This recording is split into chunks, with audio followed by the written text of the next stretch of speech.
நீதிமன்ற கட்டளைய வழிகாயில பாருங்க என்ன இருக்கு தமிழ்தான் இருக்கு. அதாவது நல்ல நீதவான் நீதிமன்றத்தால கையொப்பமிடப்பட்டிருக்கு. சரியா இதுல போட்டிருக்கு. எப்படி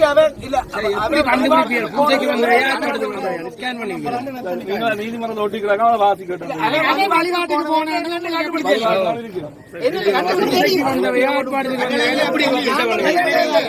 பூசைக்கு வந்த சிங்களாக அவைகளுக்கு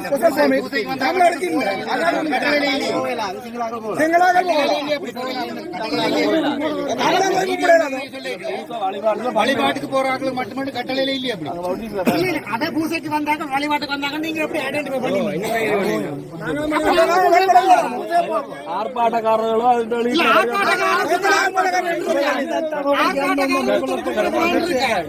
சட்டத்தை சொன்னபடிதான் ஏற்பாடு அமையத்தான் நாங்கள் நடைமுறைப்படுத்துறோம். அதுல வடிவா ஒட்டிக்கிறாங்க காவல் வாக்க முடியும்.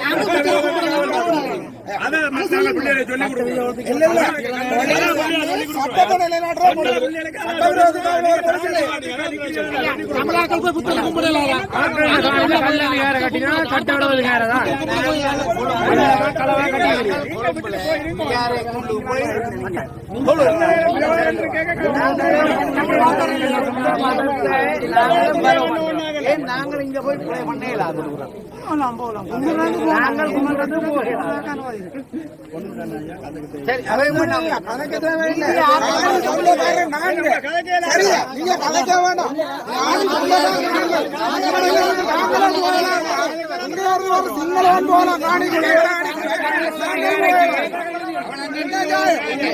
தெரியும்.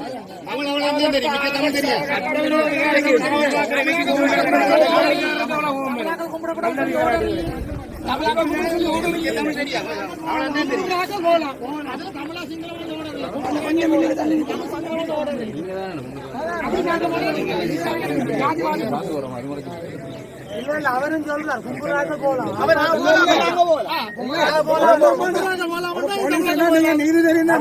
காணி சொந்தக்காரர் உள்ள போயிடாது. சிங்கள உள்ள போலாமண்டா நீங்க போலீஸா வேற இருமா அதை சொல்லுங்க. நீங்க யாருக்கு பாதுகாப்பு? கல்லருக்கும் நீங்க பாதுகாப்பு. போலீஸ் வந்து கல்லருக்கு பாதுகாப்போம், நல்லவங்களை பாதுகாப்போம். எதிர்பார்க்கலாம்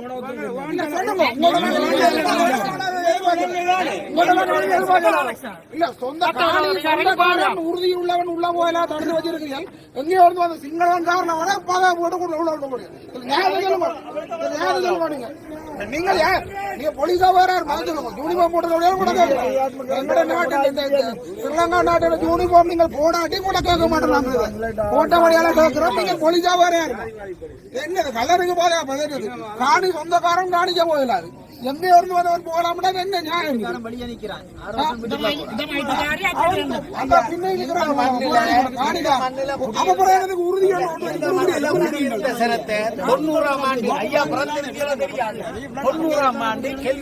துண்டு போட்டு ஓடுங்கடாண்டு கிளைச்ச இந்த இலங்கை ராணுவம் இன்றைக்கு இந்த மண்ணில பிறந்த மக்களை உள்ளுக்கு விடதான் கிடையாது.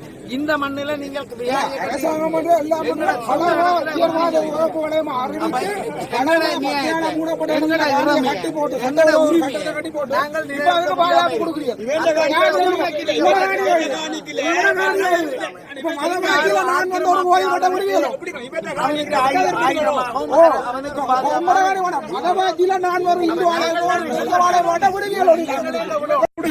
உங்கள் மேல கோபம் இருக்குது. இதால ஒரு இன வன்முறை அல்லது ஒரு மத வன்முறை எப்படின்னு சொல்லி நீங்க ஸ்ரீலங்கா போலீஸ் சொல்லி அவரை உள்ளுக்கு அனுப்புங்க. பாப்பா உள்ளுக்கு அனுப்புங்க அவரை புட்டிஸ் மாம்சம்.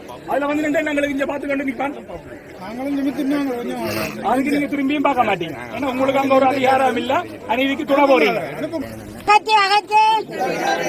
அத்துமீறி அமைக்கப்பட்ட புத்த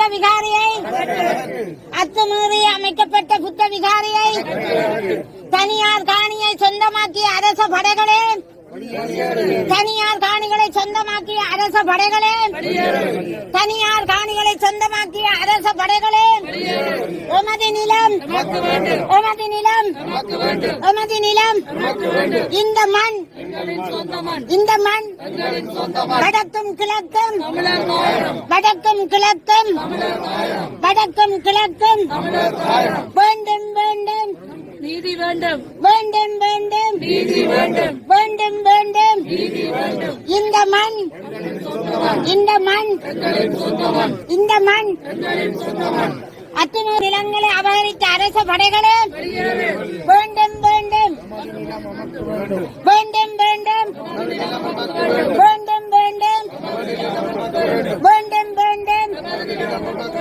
வேண்டும் வேண்டும் இந்த மண் இந்த மண் இந்த மண் கையெட்டி கையெட்டி கையெட்டி புத்தருக்கு புத்தருக்கு புத்தருக்கு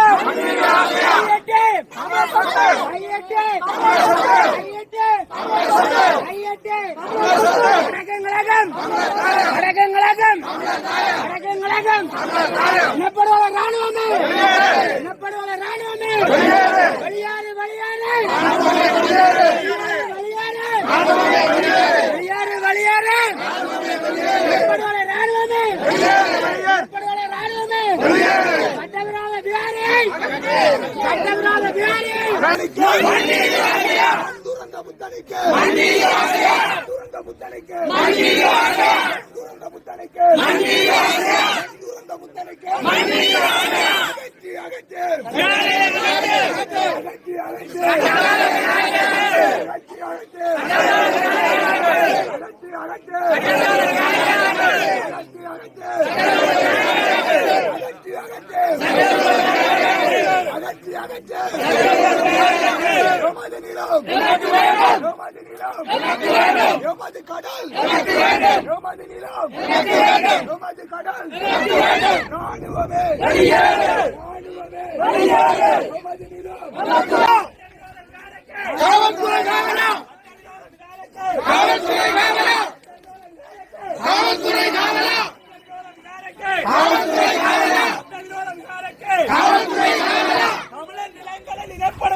பௌத்தம் ஆக்கிரமித்திருப்பது தமிழர்களை பொறுத்தவரை அதிலும் குறிப்பாக இந்த கையீட்டு கிராமத்திலே வாழ்ந்த மக்களை ஏமாற்றியிருக்கிறது.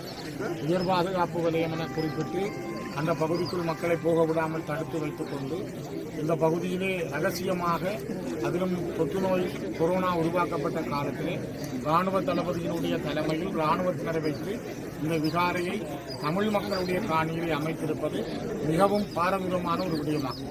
அதனால்தான் சட்டம் என்பது இந்த நாட்டிலே நீதியானதாக சமமானதாக இருந்தால் அது எல்லோருக்கும் உரியதாக இருக்க வேண்டும் என்பதை நாங்கள் பல தடவைகள் சொல்லியிருக்கிறோம். குறிப்பாக நம்முள்ளையில் இருந்த காளி கோயில் 30 ஆண்டுகளுக்கு மேலாக இருந்த ஆலயத்தை அது சட்டத்துக்கு புறம்பானது என கூறி பௌத்த பிக்குமாருடைய வேண்டுகோளுக்கு நாங்க இரவோடு இரவாக விதித்து வைக்கலாம் என்றால் யுத்தத்துக்கு பிற்பாடு கடந்த ஒரு 10 ஆண்டுகளுக்குள் ஒரு கிட்டத்தட்ட 7 ஆண்டுகளுக்குள் கட்டப்பட்ட இந்த விகாரியை ஏன் சட்டத்தின் பிரகாரம் இடிக்க முடியாது என்ற கேள்வியைத்தான் நாங்கள் கேட்டிருந்தோம். இப்பொழுதும் அதைத்தான் கேட்கிறோம். ஏனென்றால் இது தமிழர்களுடைய காணி, அவருடைய சொந்த நிலம், அவர்கள் வாழுகின்ற நிலம். இங்கே விகாரைக்கென ஒதுக்கப்பட்ட அல்லது விகாரை இருந்த நிலத்தில் விகாரியை கட்டியிருந்தால் யாரும் அதை பற்றி கேட்கப் போவதில்லை. இந்த இடம் எங்களுடைய பூர்வீக நிலம். இந்த விகாரையை மையப்படுத்தி இதனை சுற்றி இப்பொழுது 14 ஏக்கருக்கு மேற்பட்ட காணியை ஏக்கர் காணிகளை 14 ஏக்கர் காணிகளை மீண்டும் கபலீகரம் செய்ய பறிக்க முயற்சிப்பது மிகப்பெரிய அராஜகம். ஆகவே இந்த அராஜகங்களுக்கு எதிராகத்தான் இன்று மக்கள் காணி உரிமையாளர்களுடைய வேண்டுகோளுக்கு இணங்க ஒன்று திரண்டு தங்களுடைய போராட்டத்தை முன்னெடுத்திருக்கிறார்கள். இந்த போராட்டம் நீண்ட காலமாக பல பேருடைய முயற்சியினாலும் மக்களுடைய வேண்டுகோளுக்கு இணங்க தொடர்ந்து முன்னெடுக்கப்படுகின்ற இந்த நேரத்தில் இன்னும் இது விரிவடைய வேண்டும். அரசாங்கம் இதனை சரியான முறையில் அணுக வேண்டும். இப்பொழுது இருக்கின்ற அரசு நடுநிலையோடு இருக்கிறது, சிஸ்டம் சேஞ்சை உருவாக்குகிறது, மாற்றத்தை பற்றி சிந்திக்கிறது என்றால் இந்த மக்களுடைய காணியை உடன் விடுவிக்க வேண்டும். அவருக்கு விடுவித்து உறுதிமொழியை சொல்ல வேண்டும். இழுப்பு அல்லது இழுப்பு சாய்ப்பாக தாங்கள் ஏற்ற இறக்கமாக கதைப்பதை நிறுத்தி நீதியை வழங்குவதற்கு தயாராக வேண்டும். கொழும்பிலே கூட பல விகாரைகள் இரவோடு இரவாக இடிக்கப்பட்டிருக்கின்றன, தேவைகள் பொறுத்து செய்யப்பட்டிருக்கின்றன. ஆனால் தமிழர்களுடைய பல இடங்களில் கோயில்கள் சட்டத்துக்கு உட்பட்டு கட்டப்பட்டிருந்தாலும் அடிக்கப்பட்டிருக்கிறது. அவற்றையெல்லாம் தாண்டி இங்கே தமிழுடைய நிலத்தை பறித்திருப்பது மிகவும் அடாத்தானதும் அபாயகரமானதும். ஆகவே நாங்கள் மீண்டும் அரசிடம் சர்வதேச சமூகத்திடமும் வைக்கிற கோரிக்கை இது தொடர்ந்து நடைபெறுகிறது. நாங்கள் இங்கே போராடி கொண்டிருக்கிறோம். கிளிநொச்சியில இரண்டமுறை கனகாம்பியம்மன் கோயிலுக்கு முன்னால் இன்னொரு விகாரை பிரம்மாண்டமாக எழும்பிக் கொண்டிருக்கிறது. இதனைவிட நிலாவளி என்கிற திருவண்ணாமலையிலே தமிழர்கள் பூர்வீகமாக வாழுகின்ற தமிழர்களை பெரும்பான்மையாக கொண்டு ஒரு பிரிவியல் செயலாளர் பிரிவிலே 31 விகாரைகள் கட்டப்படுகிறது. இவையெல்லாம் தமிழர் நிலங்களை பறிப்பதற்காக செய்யப்படுகின்ற மிகப்பெரிய முயற்சிகள். வெட்டூர் மலையிலே விகாரையை இரவோடு இரவாக ராணுவத்தினர் கட்டி முடித்தது போல இந்த தையிட்டி விகாரையும் கட்டி முடிக்கப்பட்டிருக்கிறது. ஆகவே அந்த அடிப்படையிலே இது ஒரு விகாரையே அல்ல, சட்டவிரோத கட்டிடம். ஆகவே அது அகற்றப்பட வேண்டும். வெற்றி பெற்றிருக்கின்ற நிலையிலே சிங்கள பௌத்த மக்களுக்கு நாங்கள் ஒரு தெளிவான செய்தியை சொல்ல விரும்புகின்றோம். அன்புக்குரிய சிங்கள பௌத்த மக்களே, நாங்கள் உங்களுக்கு எதிரானவர்கள் கிடையாது, பௌத்த மதத்திற்கு எதிரானவர்கள் கிடையாது. நாங்கள் சிங்கள மக்களை எங்களுடைய சகோதரர்களாக பார்க்கின்றோம். பௌத்த மதத்தை அதியுச்ச அகிம்சையை போதிக்கின்ற மதமாக பார்க்கின்றோம். உங்களுக்கு நாங்கள் ஒரு விடயத்தை ஞாபகப்படுத்த விரும்புகின்றோம். எங்களுடைய விடுதலை போராட்டம் உச்சம் பெற்றிருந்த காலத்திலே கிளிநொச்சியிலே அந்த நேரத்தில் ஒரு விகாரை அமைய பெற்றிருந்தது. அந்த விகாரையிலே ஒரு விகாராதிபதி தனித்திருந்திருந்தார். அந்த விகாராதிபதிக்கு எங்களுடைய தேசிய தலைவர் மேதகு வேலுப்பிள்ளை பிரபாகரன் அவர்களினுடைய விசேட பணிப்பின் பேரில் உணவுப் பொருட்களும் போதிய பாதுகாப்பும் வழங்கப்பட்டு உரிய கௌரவமும் மதிப்பும் அந்த விகாரைக்கும் விகாராதிபதிக்கும் வழங்கப்பட்டிருந்தது. அந்த தேசிய தலைவர் மேதகு வேலுப்பிள்ளை பிரபாகரனினால் வழிநடத்தப்பட்டவர்கள் நாங்கள், எங்களுடைய மக்கள். அந்த தலைவனுடைய சிந்தனையின் அடிப்படையில் நாங்கள் பௌத்த மதத்திற்கோ விகாரைகளுக்கோ எதிரானவர்கள் கிடையாது. நாங்கள் இந்த தையிட்டி சட்டவிரோத கட்டடத்தை எதிர்க்கின்றோம். ஏனென்றால் இது விகாரையே கிடையாது. மாண்புமிகு மரியாதைக்குரிய புத்த பகவானுடைய போதனைகளுக்கு எதிரானது. புத்த பகவான் அகிம்சையை போதித்தார். ஆனால் இங்கே ராணுவமும் ஒரு விகாராதிபதியும் புத்த பெருமானுடைய போதனைகளை மீறி அகிம்சையை குழி தோண்டி புதைத்து எமது மக்களினுடைய காணிகளை சுவீகரித்திருக்கிறார்கள். அன்புக்குரிய சிங்கள பௌத்த மக்களே, இந்த உண்மையை நீங்கள் உணர்வீர்களாக இருந்தால், இங்கு வந்திருக்கின்ற இந்த மக்களினுடைய உணர்வுகளை நீங்கள் புரிவீர்களாக இருந்தால் எங்களுக்கு உறுதியான நம்பிக்கை இருக்கிறது. நீங்களும் எங்களோடு சேர்ந்து போராடுவீர்கள், நீங்களும் எங்களுக்காக குரல் கொடுப்பீர்கள், நீங்களும் நமது மண்ணுக்காக எம்மோடு சேர்ந்து குரல் கொடுப்பீர்கள் என்ற நம்பிக்கை எங்களுக்கு இருக்கிறது. இந்த உண்மையை நீங்கள் உணர வேண்டும். எதிர்காலத்திலே நீங்களும் எங்களோடு கைகோர்க்க வேண்டும் என்று கோரி நிற்கின்றோம். அதே நேரத்திலே வடமாகாண ஆளுநர் போன்றவர்களுக்கு ஒரு செய்தியை சொல்ல விரும்புகின்றோம். வடமாகாண ஆளுநர் அவர்களே, நீங்கள் தயவு செய்து வாங்குகின்ற சம்பளத்துக்கு மேலால் சேவகம் செய்யாதீர்கள். உங்களுக்கு வேண்டுமென்றால் எதிர்காலத்திலே ஆளுநர் பதவி தேவைப்படலாம். அதற்காக எமது மக்கள் சொல்லாத விடயங்களை, அப்பட்டமான பொய்களை சொல்லாதீர்கள். கடந்த மாவட்ட அபிவிருத்தி குழு கூட்டத்திலே ஜனாதிபதியும் இருக்க முந்திரி கொட்டை போல முந்திக் கொண்டு மாற்று காணிகள் வழங்குவதற்கு மக்கள் உடன்பட்டதாக சொல்லுகிறீர்கள். யார் உங்களுக்கு உடன்பட்டது? இங்கே முழு மக்களும் இங்கே திரண்டிருக்கிறார்களே. மாற்று காணி என்ற பேச்சுக்கே இடமில்லை.